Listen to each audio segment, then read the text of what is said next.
Hot dog. Yeah. We're here. We are. Man, it's been crazy, hasn't it? It has been a fun ride. Yeah.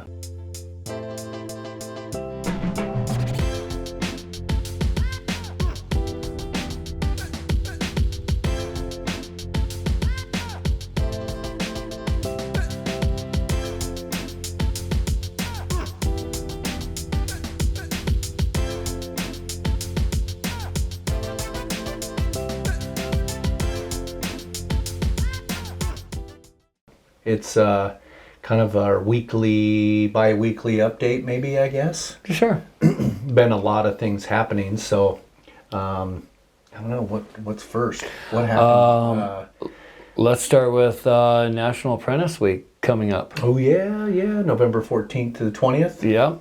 Yep, we put out a proclamation recently with the Department of Labor. They're just asking folks that support apprenticeship model to make a proclamation to that support and really pushing for advocacy for apprenticeship and applying it in more places. Correct. That's not something that in Nebraska anyway has been done with technology, kind of what we're doing. So it's a front runner. Yep. It's right away. I don't know what's coming next, but we're gonna find out. The state's sitting there going, okay, what are these guys gonna come up with next? Right. Yeah, it's like I mentioned earlier today, it's like being a surfer, right? Riding out in front of a wave, except you're blindfolded, right? Because you have no idea where you're headed. Yep. You're just going down the path, making it work. Yeah, You know? definitely. So that's a big deal. There was something else we were going to talk about too. Well, I know we got some podcasts coming up. We have some guests coming. We do have some cool guests coming up. That's going to be fun.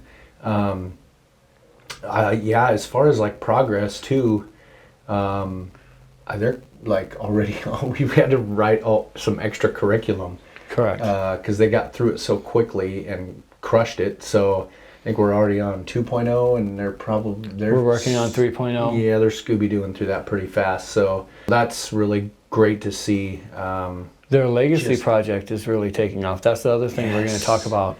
Right. Different visitations to different sites. Some speaking engagements have been coming out. I find that truly amazing because I was working with Lisa and Micah this morning and just talking about those speaking engagements. Yeah. That's something that they did themselves. Mm-hmm. They created their own opportunities there to do that by reaching out to people.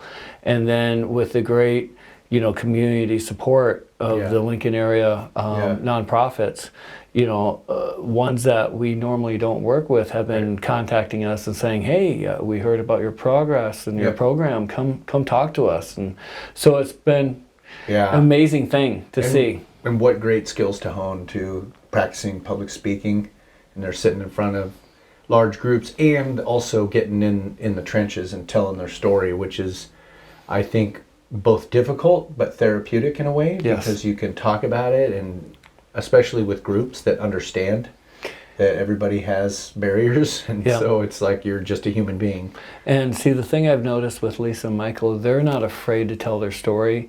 They're not afraid to talk to their peers because they know what it can do. When one of their peers hears the story, that might spark that that light in their mind.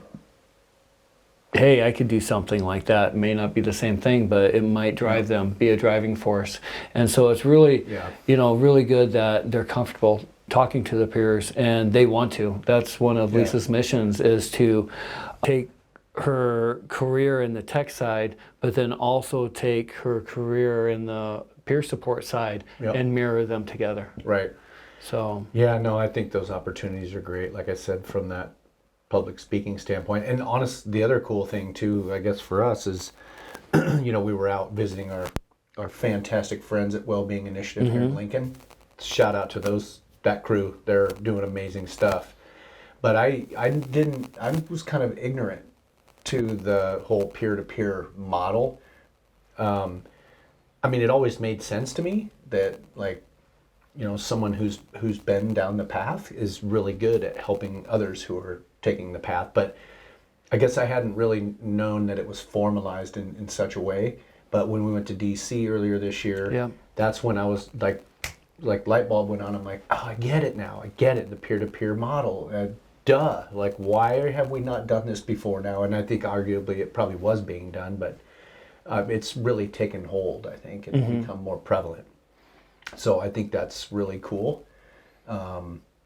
So yeah, no, saw that crew, and that's also where Lisa and Micah shared their story, and now that's spilling over in other organizations. Like, can you come talk to us? They've had an opportunity to talk to some of our nonprofit partners on their boards, their boards of directors. So that's been really cool to watch that all go down. So it's been a whirlwind 2 weeks, man. Oh yeah, with everything going on, and then it dawned on us. I don't know. Well, I think for you too, it was just kind of like, our applications are opening up again. Yep. What? It's already here. Next week, or no, the 15th. Right, 15th of October. So who do you know out there? That is really our big kind of wrapping up our debrief here for the last week or two. It's really asking for our listeners and anyone out there, who do you know who is struggling, who's overcoming barriers, who's trying to create a new lease on life for themselves and move in a new direction. So get them out, get them to us. What we're looking for, anyone who qualifies as low to middle income, anyone who has completed a behavioral health Or substance use. program, Yep. anyone who's been released from custody for a nonviolent crime, and then any veteran who's re-entering the workforce. If you know of someone who has completed one of those or is in that area, send them over to our website, jasonsheart.org. Yep. The application button will be live on the 15th. You can send them over to any of our social media, Jason's Heart 402. Yep.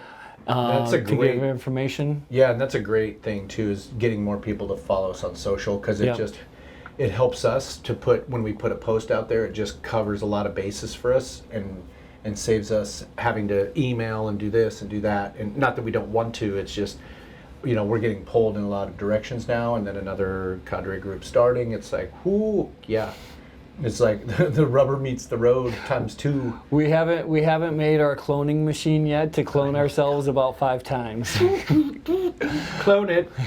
But with the applications, I believe they're going to be open for about 4 weeks. Yep. And we plan on having our first class, or not first class. First class of the second cadre. Yes, first class for this apprentice application process to start around the beginning of January. Yep. So that time, it amazes me once it hits about middle August how quick the end of the year goes by. Yep. We've already gone through September. We're in October.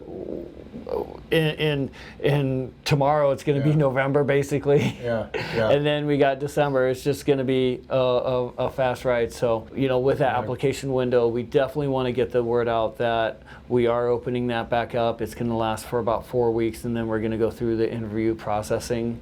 So definitely that's the time to keep an eye out, and if you know someone or if you are a person who's interested, go ahead and apply. Yep, hit us up, and we'll be back to keep updating. We've got some other big news coming up. Not going to announce it yet, but it's so amazing what's happening right now. So we'll share that in another week or two as we know more details. Correct. But we do know what's happening. So, but it's just another huge milestone that just sets us on a whole nother level trajectory. So it's really cool. It's cool for the apprentices and cool for our techs, who I also want to send a shout out to. Our techs work their buns off. They are dedicated to helping us and helping our apprentices, and without them, none of this works. So shout out to our crew who has embracing this and making it happen. So thank the Lord for them. One thing I have noticed, and I'm just going to interject real quick. Yeah. Since we've had Lisa and Micah working with our techs as mentors, I've been noticing that just internally, one of our mentors will work better with their team lead through this whole thing, because we're, doing that mentoring with Micah and Lisa. The whole team has just evolved with the whole team, and that's a direction that we're really, continuing to move down. Right. So that way we all can help each other gain more information and more experience and make this place better. Yeah, and maybe that's like we mentioned some great stuff coming up on the podcast too, but maybe we need to do an episode because there's a lot of things that are happening with our team that I feel like are the opposite of what I expected, right? So it's like workload, but it's actually not. It's actually gotten better, I think. So we need to explore that on a podcast. So we'll keep this short and sweet. But October 15th, it is literally 8 days away. 8 days. So help us find the folks that need to get this apprenticeship, and let's get them back to work. Yes. So we're out. Have a great weekend. Go Big Red. And Iowa State. Gotta throw that in. Right. You always do. See you guys. Awesome. Yeah, there we go. That's All right. good, man. Yep.